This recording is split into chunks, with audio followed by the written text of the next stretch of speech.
Yeah, yo, 감사는 축복의 문 매일 열어둬야 해 삶의 리듬 하나님께 영광 삶 속에 안녕하세요. 금요 감사행전 74번째 이의용입니다. 우리가 지난 시간에는 감사를 왜 해야 되는가에 살펴봤는데요. 자, 오늘은 감사하며 사는 사람에게 나타나는 8가지 그 유익, 감사하면 뭐가 좋은가? 이런 이야기죠. 이미 잘 경험하고 알고 계시리라고 생각하지만 한번 좀 정리를 해보시면 어떨까 생각이 돼서 오늘 이 얘기를 좀 나눠보자 합니다. 우리가 감사를 하면요, 어떤 점이 좋아지냐면은, 어, 영적으로 굉장히 민감해지죠. 하나님과의 관계가 깊어진다는 뜻입니다. 우리들께 가장 필요한 것이, 이거죠. 근데 우리가 하나님과 관계가 깊어지는 방법은 여러 가지가 있습니다. 찬양도 할 수 있고, 기도도 할 수 있고, 선행도 할 수 있고, 참 좋죠. 그 중에 하나가 바로 감사라고 생각합니다. 감사는 영적인 삶을 풍성하게 해주면서 우리의 믿음을 성숙시켜줍니다. 믿음이 크지 않고 그 자리에 있는 사람들의 특징은 몇 가지가 있는데 그 중에 하나가 그 감사하는 마음이 없는 겁니다. 그럼 성장하지 않죠. 그러니까 성장하지 않으니까 성숙할 수 없고 성숙하지 못하니까 우리가 열매를 맺을 수가 없는 것이죠. 우리가 감사를 통해서 하나님의 손길을 더 자주, 더 깊이 느끼게 됩니다. 하나님 내 옆에서 나에게 뭔가 베풀어 주신 것을 민감하게 느낄 수 있으니까 감사는 영적으로 굉장히 민감하게 우리를 만들어준다. 하나님과의 관계를 깊게 해준다. 이렇게 생각합니다. 자, 두 번째는 평안과 기쁨이죠. 감사하는 사람은 이 마음속에 불안이라든지 불평, 불만, 염려, 원망 또는 막 스트레스, 그 우울감 이런 게 줄어들어요. 이 부정적인 감정이 사라지고 평안함, 그 기쁨이 넘치는 거죠, 마음속에. 그러니까 기쁘니까 감사가 나옵니까? 감사하니까 기쁨이 나옵니까? 그래서 항상 기뻐하라, 쉬지 말고 기도하라, 범사에 감사하라는 이 말씀에서 첫 번째, 세 번째는 상당히 재미있는 현상이죠.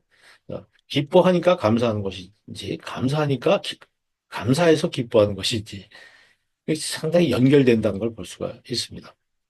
또 심리학적으로도 감사를 표현하면 부정감정이 다 줄어들고 정서가 안정된다. 이미 입증되고 있거든요. 그래서 우리 감사하십시오. 평안과 기쁨이 우리 넘칩니다. 우리 마음속에 불안과 염려, 스트레스, 우울감 있는 사람일수록 이 평안과 기쁨이 필요하잖아요. 그런 그 방법이랄까? 그게 뭐냐면 감사하는 겁니다. 모든 것을 특히 하나님께 감사하고 주변 사람들에게 감사하면 불안과 염려, 스트레스와 우울감이 사라집니다. 그 다음에 긍정적인 사고방식을 갖게 되죠. 감사. 이것도 마찬가지예요. 긍정적인 사고방식을 가져야 감사할 수 있느냐. 또 감사를 하다 보니까 긍정적인 감정이 생기느냐. 이 세상에는 어두운 면과 또 밝은 면이 있잖아요. 우리가 이제 삶에서 그 밝은 면을 보는 눈이 생겨야 돼요. 어두운 걸 보고 밝은 거를 볼 수 있는 그런 안목이 생겨야 됩니다. 그래야 어떤 상황에서도 소망을 품게 되잖아요. 눈앞에 나타나 있는 부정적인 삶, 어두운 면을 보면서 밝은 면을 생각해 볼 수 있을 때 우리는 이 세상에서 많은 역경을 이겨나갈 수가 있지 않습니까? 근데 감사라는 것은 바로 그런 마음을 우리들에게 갖게 해 줍니다. 하나님께서 나를 향한 어떤 가지고 계신 깊은 뜻, 선하신 목적을 생각해 본다면 우리가 부정적으로 살 수는 없잖아요. 그러니까 긍정적인 마음, 사고방식을 갖게 해준다. 네 번째는 자존감이 높아집니다. 되게 내가 받은 것이 많으면 사람들이 풍성해지고 내가 대단한 사람인 것 같이 느껴지지 않습니까? 대단하다는 건 나쁜 게 아니죠. 내가 주변 사람으로부터 이렇게 사랑을 받고 하나님께로부터 사랑을 받고 있구나 하는 자부심이 생기거든요. 그러니까 내가 받은 것이 많아서 감사할수록 내가 나의 가치에 대해서 인식하게 돼요. 그러니까 자기 연민, 남들과의 비교, 열등감 이런 거 없어지죠. 그래서 우리가 있는 것에 감사하면 없는 것, 부족한 것에 연연할 필요가 없지 않습니까? 그러니까 부족한 것을 어떻게 할 방법은 없는 거예요. 근데 있는 것을 더 많이 찾아보고 그것에 감사하고 긍정한다면 우리 삶은 상당히 자존감이 높아지죠. 자존감 낮은 사람들은 여러 가지 특징이 있지만 그 중에 하나가 내가 별 볼 일 없다는 거 아니에요? 내가 가진 게 없다는 것이고 사람들이 나를 무시한다고 생각하는 거 아니겠어요? 근데 감사라는 것은 그렇지 않다는 전제하에 나오는 거니까 자존감이 낮을수록 아, 하나님께 감사하고요. 이웃들에게 감사하고 또 자기 자신에게 감사하는 것도 필요하다고 생각합니다. 여기 감사라면 뭐가 좋을까요? 감사라는 사람은 이렇게 표정이 좋아지잖아요. 밝고. 그렇죠? 그러니까 다른 사람에게 따뜻한 인상을 주는 거예요. 여러분 주변에 감사할 줄 아는 사람, 고맙다는 말을 자주 하는 사람 한번 머리에 떠올려 보십시오.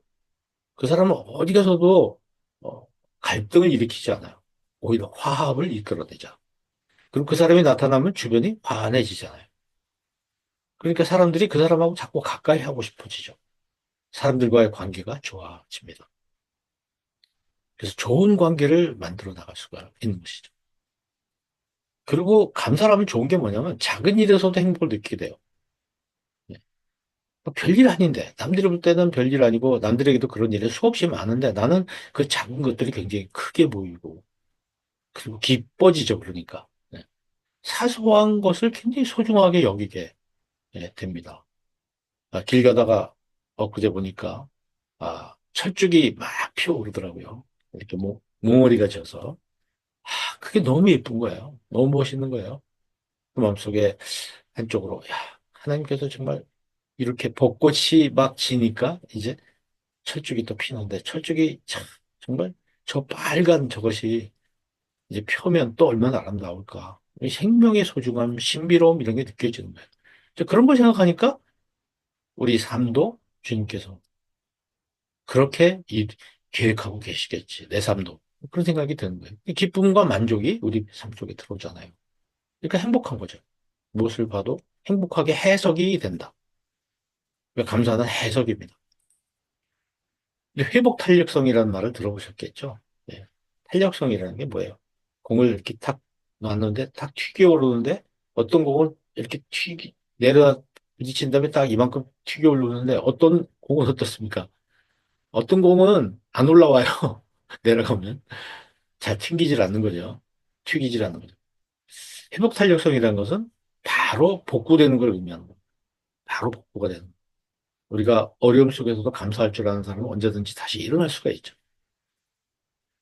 그래서 감사라는 것은 고통 속에서도 우리가 의미를 발견하게 해줍니다. 지금 이 아픔, 이 고통은 이런 의미가 있구나 하고 그것을 이겨내게 해주죠. 앞을 내다보니까. 그리고 무너지지 않습니다. 그런 곳에. 그래서 감사는 회복 탄력성을 가지고 있다는 것이죠. 그래서 이 감사하는 사람은 여러 가지 그 유익한 점이 많아요. 근데 여덟 번째 유익함은 더 재미있습니다. 그 뭐냐면 섬김과 나눔입니다. 이 감사의 맛을 아는 사람은요, 다른 사람한테 감사거리 주고 싶어요. 더 나눠주고, 더 베풀어주고 싶은 마음이 자꾸 생겨요. 그러니까 베푸는데 인색하지 않아요. 깍쟁이가 아니야. 나만 같질 않아요. 그래서 다른 사람을 자꾸 섬기고 싶고, 다른 사람한테 나눠주고 싶어요. 왜? 내 마음이 흡족하고, 내 마음이 만족스러우니까 그러겠죠. 그러니까 범사에 감사하라는 이 성경 말씀은 정말 우리가 감사가 얼마나 중요하면 이렇게 감사를 하라고 하나님께 말씀하셨을까? 이 감사라는 것은 정말 신비로운 것입니다. 그 하나님의 말씀은요, 그 글자 뒷면에 들어있는 깊은 뜻을 한번 우리가 음미해 볼 필요가 있어요. 그렇게 하면 좋다는 거예요. 그 좋은 걸 우리가 테스트 해 보려면 그렇게 해보는 것 수밖에 없는 것이죠. 범사에 감사하라.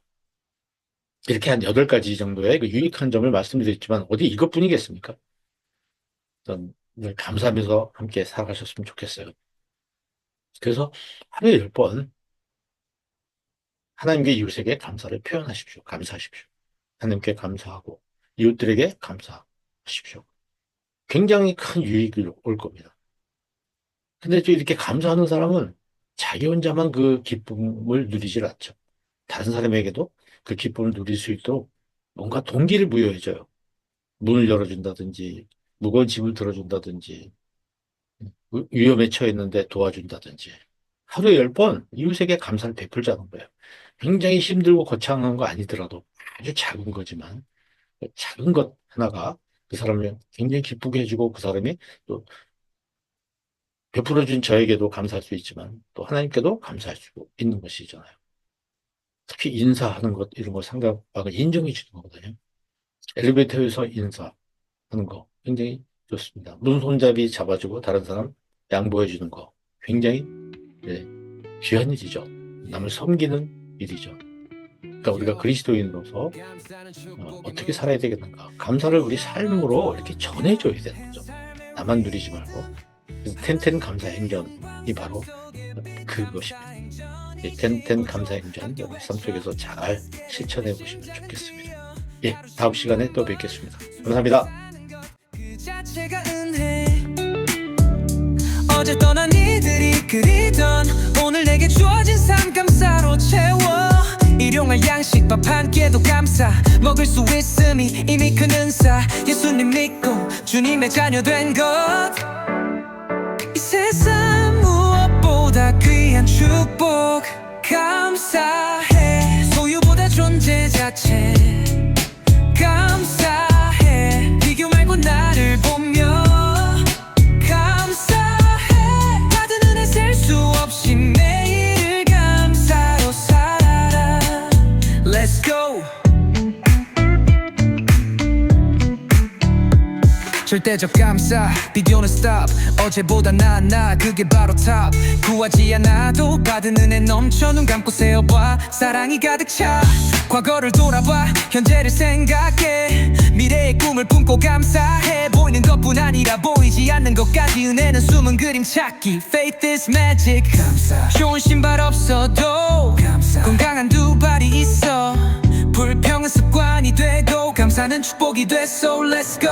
남에게 유익한 삶을 살자. 하나님 기뻐하실까 고민하자. 사소한 은혜도 그게 감사. 기준선 낮추면 행복은 커져. 가시도 궁핍도 은혜의 일부. 그럼에도 불구하고 감사해. 대충 감사 놓여 있는 감사. 하루하루 찬양하며 살아 감사해. 사소한 기적 하나도 감사해. 은혜를 기억하며 감사해. 받은 것에 만족해. 신감리 15일 감사돼. Let's go. 받기보다 주는 사람이 되길. 받는 것도 은혜지만 베푸는 게 더 크지. 먼저 사과하고 용서하는 사람. 감사는 꽃이라면 배려는 열매. 텐텐 감사 하루 10번 생각해. 10번 이웃에게 감사. 전에 내가 누군가의 감사 일기장에 남길 때 그게 진짜 복된 삶. You know what I say? Yo, 감사가 삶의 방식. 불평을 지우고 찬양으로 바꿔. 감사 행전이 쉬워져. 매일 실천해. 하나님께 영광 모두 함께 say 감사해. 오늘도 숨 쉬는 나 감사해. 함께 살아가는 삶 받은 모든 은혜에 찬양과 감사로 외쳐. Let's go.